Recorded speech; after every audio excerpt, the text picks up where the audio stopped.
Stephan Moccio, welcome to Australian Musician. Thank you, Greg. Nice to be here. The reason we're chatting to you is because you've got this beautiful new solo piano album out called Lionheart. I wonder, would this album have been made in this way if there had not been a pandemic? It's an excellent question. I think there was a lot of external factors which forced me to reduce my life, especially in the last year since the pandemic, such as reducing my colossal studio in Santa Monica, California. I laugh because it had 5 rooms. It was every producer's dream to have a place like that. And I had that place for a little over 5-6 years or so. And of course, when the pandemic hit, it was irresponsible to hold a place that large where I couldn't host anybody or even have any proper artists come through. So I just shut it down and just really, if anything, was forced to sort of recording in my home environment on the piano that I used on my previous album, Tales of Solace.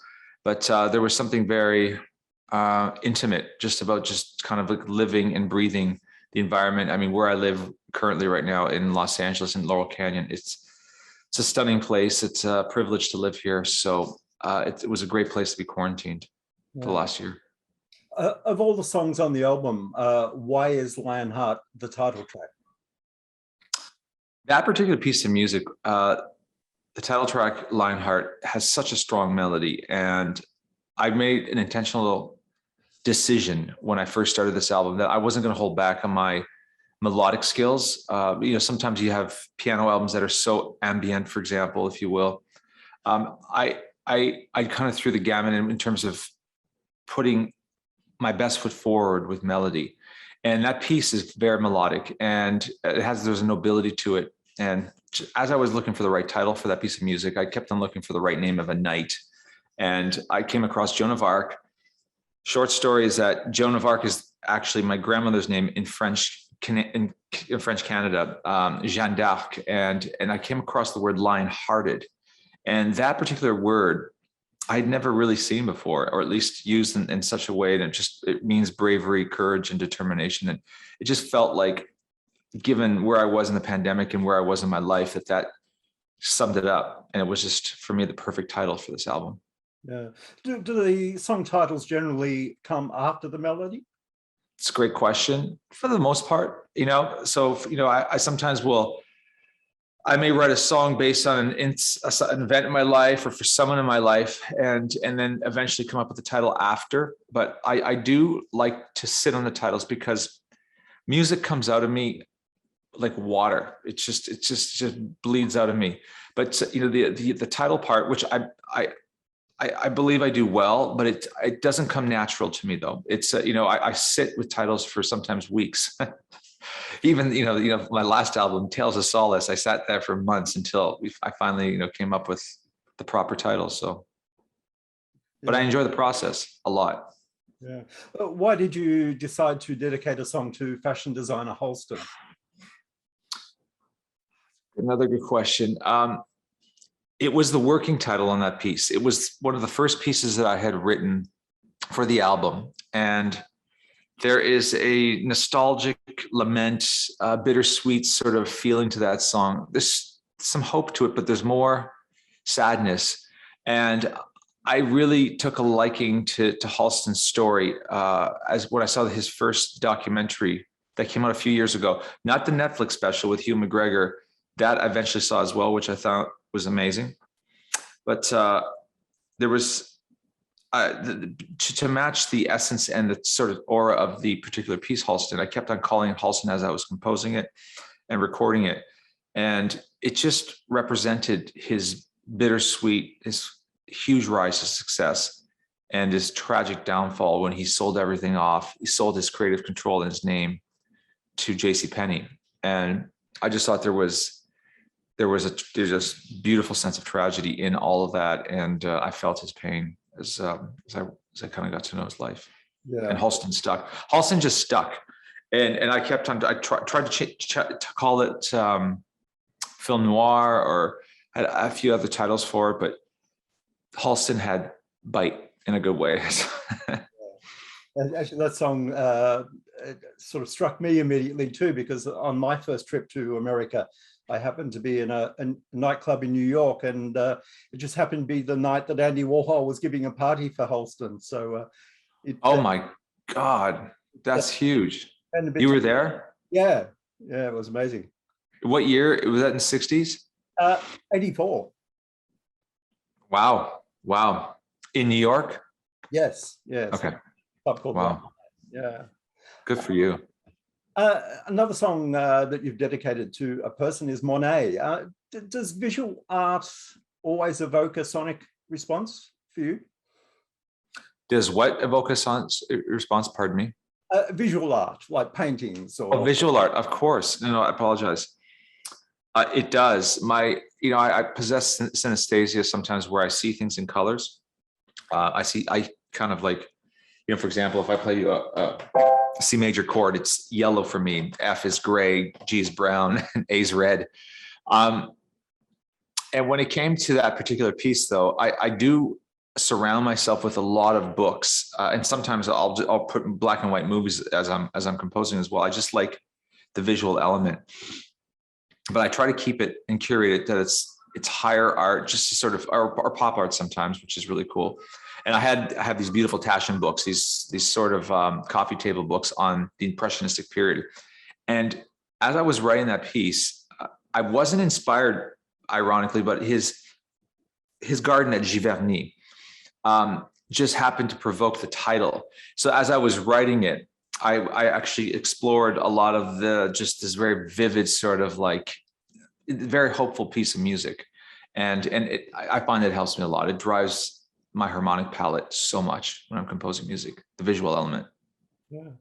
How do you know when one of your compositions is finished and not to touch it anymore? Oh, that's a great question. For me, composition, when it comes to my music, piano music, it's parallel with the performance as well. So the composition and the equal to the performance, the actual recorded version, have to be, in my opinion, I don't like the word perfect, but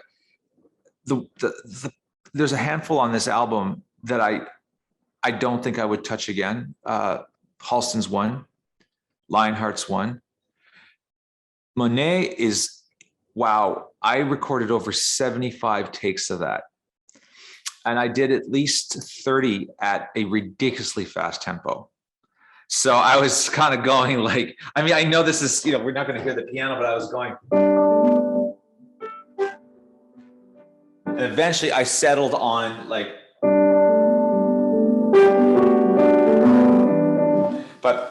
and I produce myself. So I have the luxury of time when I'm making these records and these albums, but you have to really be hard on yourself when you are producing yourself, and you have to ask yourself the hard questions, because a lot of times when we are in the middle of producing, we become late ourselves, and we have to be objective with ourselves. We become lazy, and we try to convince ourselves when we know deep down that that's not the right performance. So to answer your question, Halston, Monet, the other one would be Fireflies on this album. That was a happy accident, that piece of music. That was one take, and I could never repeat it. It just is, and I just love, it's just a little moment, a bijou, a music, and it just sparkles for me. And that's why I ended the album with that particular track, because it was full of hope. And I felt that this album, more than any of my albums, were looking to the brighter side of life, as opposed to the more melancholic side of life. Yeah. There are 14 tracks on the album. Were there others that you were playing with that maybe didn't fit the criteria?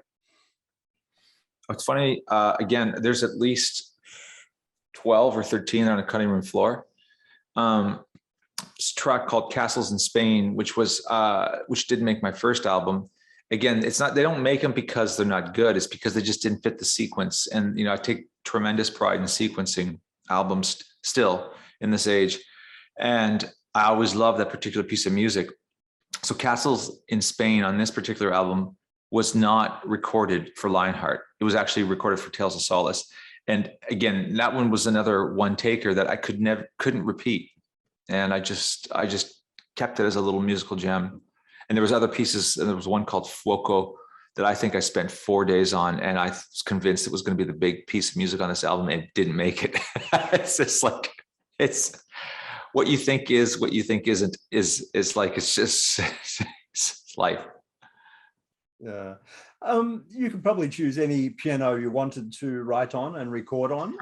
What are the most important elements of a piano that have to be present for you to be happy playing it? I like that question because I do have a bunch of pianos, and I intentionally, on these last two albums, I intentionally went to the upright for the sound. And it's not, we're upstairs in my home right now, but the one that I recorded is down in my studio, and it's a much larger upright. It's Yamaha's pride and joy. It's called the YUS5. And there's a piece of felt that lowers down on the soundboard, which creates that muted sound, Greg. So the real soft, velvety sound that you hear on the album.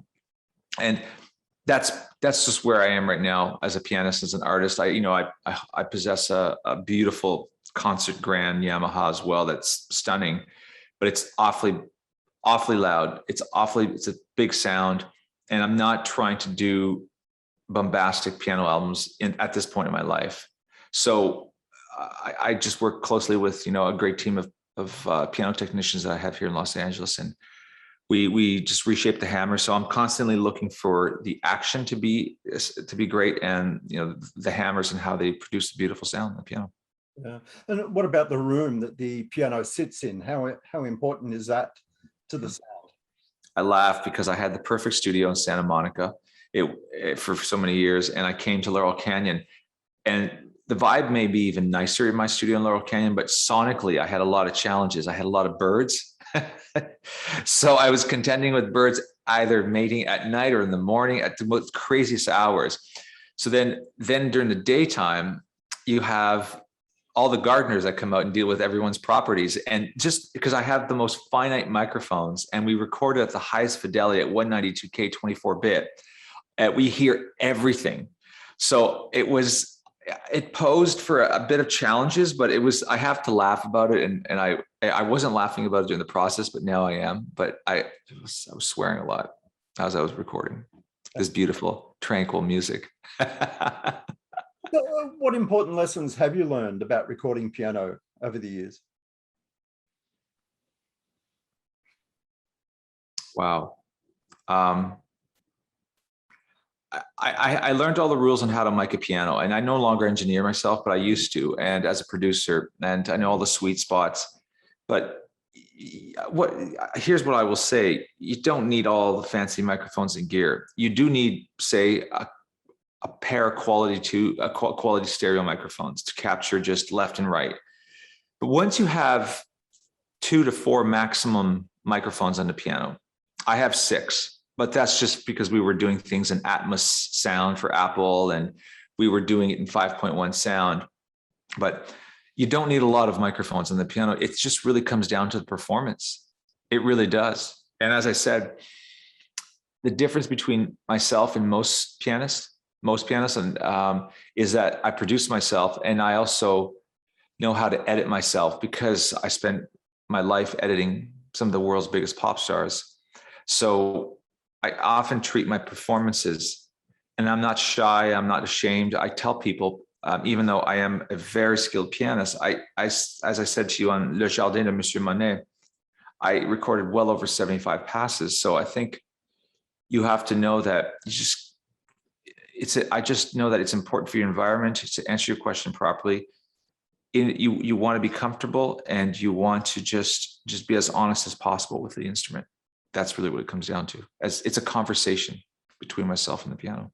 Yeah. When you think of great piano recordings, what do you see as benchmark albums? In the classical world, for example, like I'm Canadian. Let's take Glenn Gould, for example, who's brilliant pianist, and people would often think it'd be blasphemy that he too would cut his performances in the 50s and the 60s with tape. I mean, he was most impeccable pianist and interpreter of Bach, but to achieve the medium, excellence in the medium. So for me, excellence in the medium being the recorded medium, I'm not going to, I'm going to do whatever it takes to achieve something that moves people, that's as close to emotional perfection as possible. So, I mean, I listen to, even though I'm a classical jazz pianist and with a huge love of pop music, but I mean, I go back to a lot of those classical recordings. I'm a big fan of Oscar Peterson, Bill Evans, Herbie Hancock, Miles Davis. And I listen to those recordings and, you know, look at, I'll take that, I was going to say, and Kind of Blue by Miles Davis. Apparently that was only recorded in a handful of days, and it became the most iconic jazz recording of all time. Yeah. I think it was done in 3 days or less in New York City with, I think, 2 weeks of rehearsal. But preparation is important. I would say that. But, you know, again, I have the luxury, I prepare as I record. But when I record these albums, they take approximately 4 to 6 weeks, and they're intense weeks. Yeah. You mentioned writing pop songs for pop artists. Right. Wrecking Ball for Miley Cyrus. I'm intrigued how those multi-songwriter songs actually occurred. Does your agent get you together with the other songs? They did. So I'm published by Universal. And I got a call from, you know, all our publishers are respected publishers. Like, I wrote it with 2 other people, Sasha Skarbek, a gentleman from London, England, and then Mozella, but she's also known as Maureen McDonald, and she's from Los Angeles. And the 3 of us got in a room almost 10 years ago now, in 2012 in LA. And we were told to write a song for Beyonce. But lo and behold, we had met for the first time, and within, you know, 4 hours later, we birthed Wrecking Ball. It was a very emotional session because Mozella was supposed to get married that week. She canceled her wedding because she felt it wasn't the right time to get married, and she was in a really toxic relationship. And that drove the lyric to Wrecking Ball, which was great. It was just a blessing in disguise. Her emotional pain is, you know, big force behind that song. And then at the end of the session, we all felt that the song may not be appropriate for Beyonce, and Mozella said, "Do you both, are you okay if I play this for Miley? I'm going to see her in a couple of weeks." And the rest was history. Yeah, sure. We're currently running a readers poll to find out who is the world's most respected musician.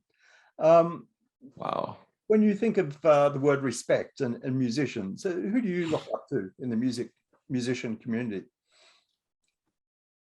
That's such a great question. And there's just, it's an impossible one to answer because there's so many different disciplines that quantify that. But what I look at, I mean, I look at somebody like Keith Jarrett, for example, who's tragically just suffered a stroke and probably won't play or record music for the rest of his life. But Keith was an exceptional piano player and jazz player and a classical musician. So he would be able to improvise. At the same time, he would still, I would call it going to church for a musician, and record the preludes and fugues and the 3-part inventions that are by Bach. And he did it diligently. And then you could turn around, and a mentor of mine called William Ross, who's one of the greatest orchestrators in Los Angeles. In my books, he's one of the, you know, the greatest living arrangers in the world. You know, he's 70 something. He works and arranges for John Williams now. And I orchestrate, but I learned so much from Bill, so much. And, you know, he's an unsung hero. And a lot of people in your poll would probably not know, but they do know that he orchestrated many scores like Forrest Gump, like, you know, Harry Potter, like many pop songs like Celine's Titanic. I mean, he's so versatile. So, you know, I have the privilege when I work in a studio and I work on these records, I have access to all the great musicians, the great guitar players, the great string players, the orchestras. So I don't know if there's one particular living musician that I call the greatest, but Bill sort of checks off a lot of those categories because his vast knowledge. You know, like I said, he's a guy who decided he was studying medicine and decided to stop studying medicine because he had a passion for orchestral music, and took 10 years and just devoured the entire repertoire of symphonic music. And from that, he became one of the greatest orchestrators and arrangers in Hollywood. Yeah. Stephan, what are you most proud of in your music career? The Vancouver Olympic theme. hands down. It's funny, people don't know I did it or necessarily all the time, but when you write such a treasure for your country, it really was the last thing for me that I did in Canada, which drove me to move to Los Angeles, because, you know, when you write an Olympic theme, it crystallizes within the history of the country, and it becomes one of the most iconic pieces of music, and it will certainly outlive my life. But it was 3 years of my life, 257 cues. You know, I wrote the theme, song, variations for televisions. It was an incredible experience because I got to work with orchestras, pop musicians on every level, some of the greatest singers, and it was just all encompassing. Yeah. Oh, Stephan Moccio, it's been great to chat, and Lionheart, a beautiful album, is out now, and we'll catch you next time. Thank you, Greg. I really appreciate your time. Thank you.